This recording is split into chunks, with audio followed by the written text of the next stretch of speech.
it's Rachel. Welcome to another video. We are going to go over what all of my favorite crystals were in the month of September. How is everyone feeling about the fall? It's just now starting to get a little bit cooler here where I live, but we have been known to have 80-degree days on Thanksgiving, so it's hard to tell how long it will stick around, but I'm enjoying it while I can. So my first crystal that I want to talk about that I was drawn to a lot in September is Carnelian, even though that's not what I'm holding. Should I talk about this one first? Yeah, maybe.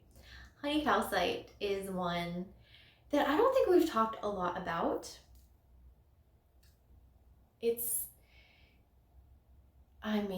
What do I say about it? It's so pretty when it's backlit. I'll put a clip in for you.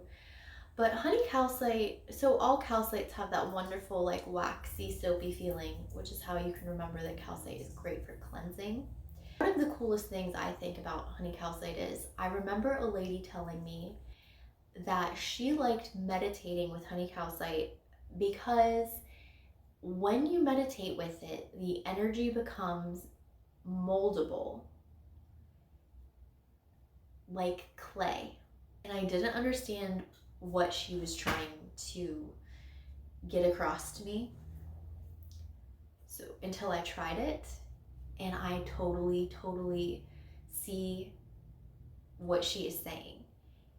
If you can sit down and connect to the energy, or even if you can't, maybe it'll work, I don't know.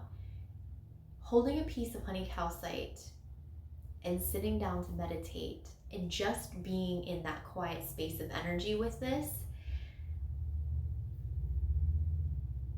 it's so hard to explain, but it does feel like it turns into clay. Like you can't physically move it.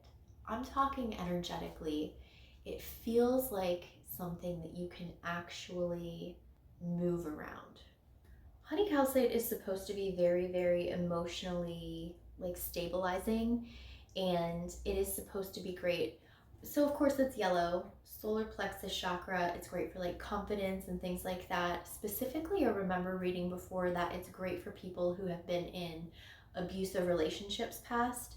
So I feel like it's good for overcoming things, anything that you've been through that kind of affects your sense of self or self-esteem through the solar plexus chakra, but it's also very grounding. It's connected to the root chakra also. So it can help kind of like calm you down, connect you to what you're doing. And one of the great things that it is supposed to be good for is helping you focus, but specifically help you focus long enough on one task. I'm not saying this right. It's great for like long-term goals. If you have one long-term 5-year plan that you're working on, this is one that's not just great for like focus to sit down and work one day. It's great for a laid back, zoomed out focus of seeing the whole big picture and not losing your momentum on the way, like on year 3 or 4. Like it's good for getting you all the way to where you're trying to go. It's also supposed to be great for manifestation, especially if you pair it with phenakite. And I've also read that it is great for traveling to other like realms and stuff if you pair it with celestite. I've been very big into pairing crystals this month. We're going to talk about that in a minute, but it's also very satisfying to just play with. I have a few pieces of honey calcite and none of them are the same like shape or even structure really. I got 2 of them. I think this is one. I got 2 of them that have almost this like wing pattern, and I got them because they went like perfectly across from each other, and I made like a really cool grid with it one time. I haven't been gridding lately. Would you guys like to see another gridding video? Are you into those kind of things? It looks very like regal too, kind of like a throne. So honey calcite was one of my favorite crystals last month. Okay, so you guys know, if you know me, you know I love Moldavite. But I don't put it on the list every month, even though every month it's usually around me at least a little bit. I mean, it does fluctuate depending on where I'm at in life. But like I said, this month I've been doing a lot of combinations. So I've been reposting little clips of my long Moldavite energy videos so that they're easier to find.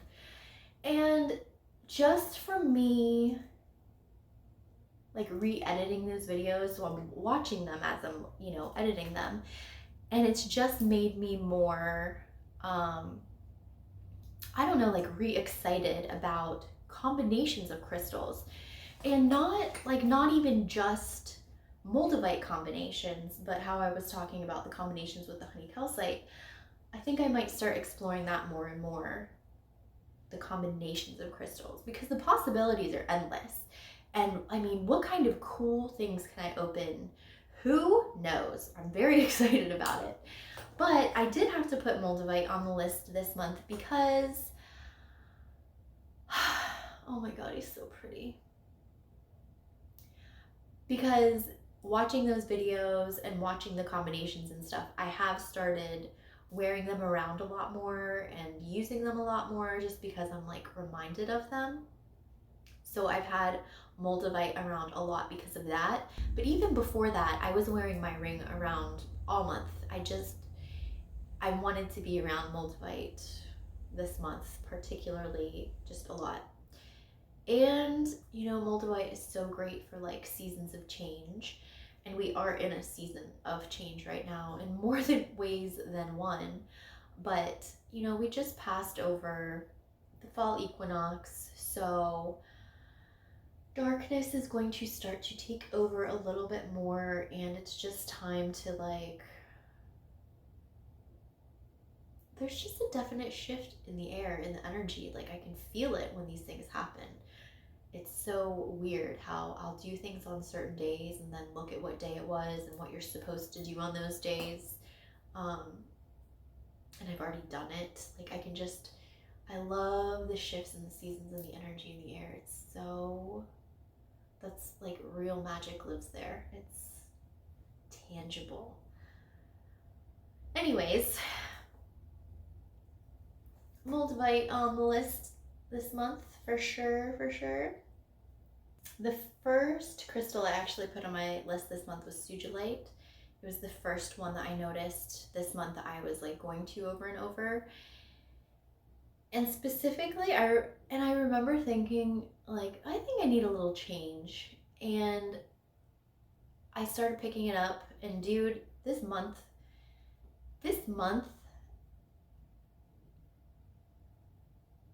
I feel like I've lived 10 lives in this month. I have gone through so much weirdness.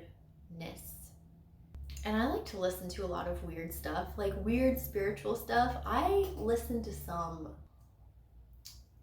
here's the thing, I like expanding my mind, and I don't believe everything I hear, obviously, but I really appreciate listening to people's strange opinions.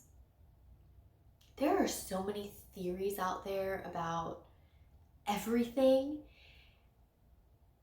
and I just think that going through life without hearing all of these different theories would be so boring.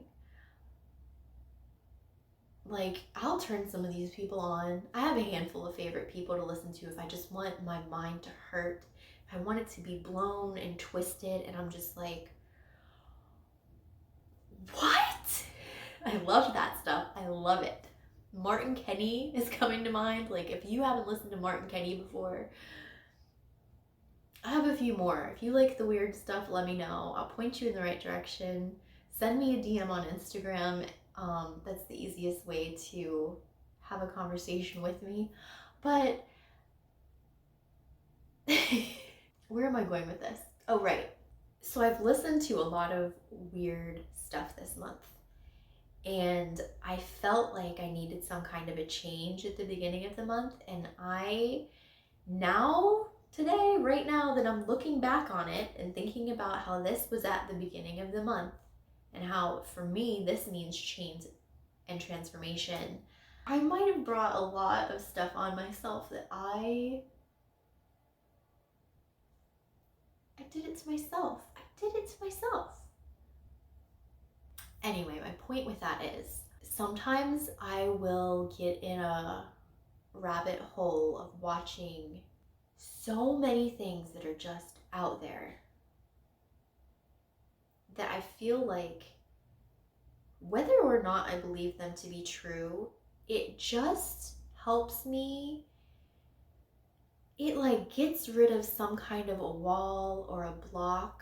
Like I said, no matter if it's true or not, no matter if I believe it or not, just me opening up to those ideas and like allowing space, knowing I don't know everything, and putting myself in those circumstances where I'm allowing my mind to be open. And it probably does pick up on a few truths in there. I think that just by doing that, I put myself in a position of expanding my consciousness and turning into a new version of myself. It changes my vibration. Raises? I don't know, but it changes. And that's important too, because have you ever tried to live on one vibration all the time? Like, even if you're in a really positive place, I feel like it's important to change back and forth sometimes so that you can appreciate it even at a deeper and deeper level. You know how you go through every day just breathing and feeling fine, and it's just there, and then you get sick, and then the next day that you breathe and feel fine, you're like, oh my God, this is wonderful. Like that. And Sugilite is also supposed to be great for like clearing negativity out of your life. It's supposed to cleanse your auric field. It's supposed to give you like a positive outlook. For me, it's just that specifically for me, Sugilite means change, much in the way that Moldavite does, because of what I went through when I first started wearing Sugilite. And I made a video about that. I'll link it for you. But Sugilite for me is so much like Moldavite that I actually kind of have it set aside and put away. The way that I feel a lot of people do with Moldavite. They're like, oh, I can't take this right now. Can't take any more change right now. For me, I want the Moldavite around me all the time. But the Sugilite, I'm like, I don't need any changes. Like, So that's just how I feel about it. But it was definitely on my list this month. Okay, I have to talk about Lapis. Lapis is one of my favorites. It always will be. It was one of my first favorites. And Lapis, I feel like I reach for in different circumstances. I do reach for it a lot of times when I feel like I need protection, like spiritual protection. I don't know, don't you ever just get a feeling of like uncomfortableness? Like that's I feel like I'm being extra today, like extra me and extra understandable. Yes, sometimes I walk around the world and I get, like a feeling like that, and I feel like I need spiritual protection. It's just something that happens to me. When that happens, I usually want Lapis. I don't know why. I feel like even more than a black stone, even more than black tourmaline, I just believe in it more. Like I believe in the power of it more because I've used it in a past life. I have used it before, and that's why it awakened me this time. That's why I reach for it, because I know it to be real and true, because it saved my life before. So I think I've used Lapis in a lot of lives before. Lapis is obviously blue, so it's great for the throat chakra, but it's also supposed to be great for a lot of psychic stuff. It can help you open up your abilities, and specifically it's supposed to help you get images in your head and kind of just open up crown stuff. It's supposed to be great for past life recall. Meditating with it can help you get glimpses into past lives. I accidentally poisoned myself with lapis once, a long time ago. I decided I wanted to make a crystal water one day, and I just didn't think. I was like, I would make lapis water. Lapis is toxic. Don't make lapis water. Or if you want lapis energy water, put lapis beside the glass, not in the glass. So I decided I wanted lapis water. I had a big glass of it before work one day. At the time I was working at a spa where our laundry room was in a different door. Like you had to go out the back door and around and through a different door to get to the laundry room. And we were constantly doing laundry because, you know, sheets and towels and things like that. And so I remember I was over in the laundry room, so I'm completely by myself over there, like kind of in a building by myself. And all of a sudden I'm just like falling over and my vision is blurry, and I don't remember if I had any other symptoms. I don't remember if I felt nauseous or anything else, but I just remember the head blindness, swimming, falling thing, and being so confused until I had crystal water, and I looked it up and it's like, oh hey, lapis is toxic because it's just full of like copper and heavy metals, and so that was a lesson. So lapis was one of my favorite crystals last month, and I'm down to my last one. I've been wearing carnelian almost every day. I have this ring. Gemstone rings are so simple to put on. I wish I could find more of them. I did find a raw piece to show you. And I'm wearing a necklace. Carnelian, I don't know, I think it's kind of reminding me of fall. But also, I've been trying to get a lot done, and I just felt like I needed an extra like fiery push. And for like energy and inspiration and things, I always tell people like yellows and oranges, and you know, the solar plexus and the sacral chakra, everything like go, go, go, go. I just feel like it's like this steam engine of I think it helps to remind you to be passionate about the things that you're passionate about. Sometimes you just need like a reminder.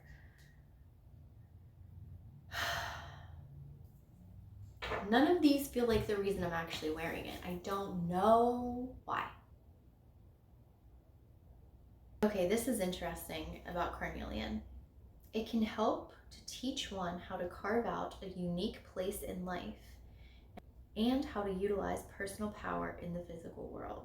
I always feel like I don't quite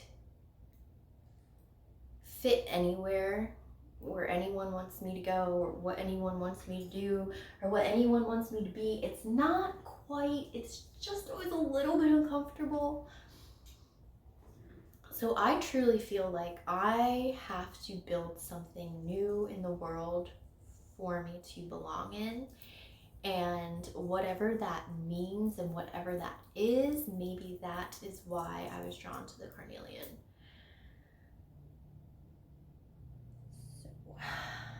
So that, oh wait, there's another one over here. So I was also drawn to this Caribbean calcite this month. And I mean, that color is, it's a fairly new found crystal within the past like 3 years maybe. And when you look up the properties, a lot of people are like, oh, we don't know a lot about it yet, but it's good for enhancing like your psychic abilities. It's good for like calmness and stress, things like that. And I do, so when I sit down with this, it does feel like I'm looking to be relaxed, and I do feel like that's what I'm looking for when I pick it up. But I have to say, there's something else going on with it. I notice that it's not a light energy. It's actually kind of a heavy energy to me. I almost feel like when I try to tune into the energy of this crystal, I almost feel like it's hiding something.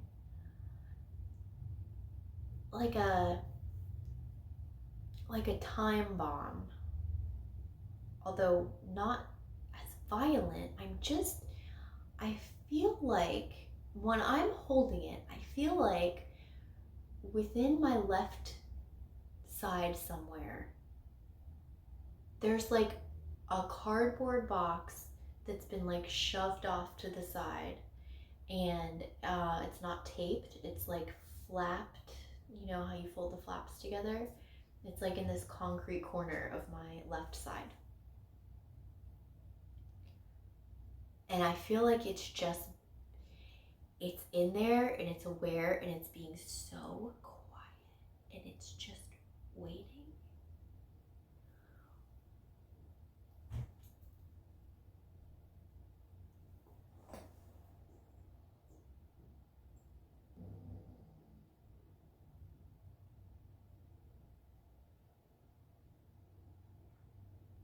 It feels tricky because at first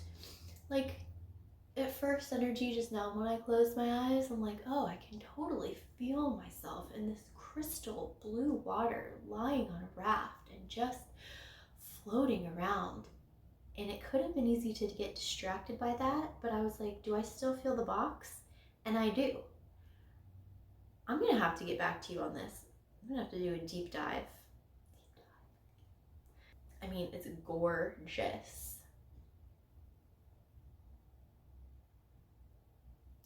It's interesting. Maybe it enhances your hand-eye coordination. Maybe we could add that to the list. Okay, guys. Those are all my crystals today. Thank you so much for watching. I hope you all had a great month last month, and I am so excited to see where the fall takes us. I love you all.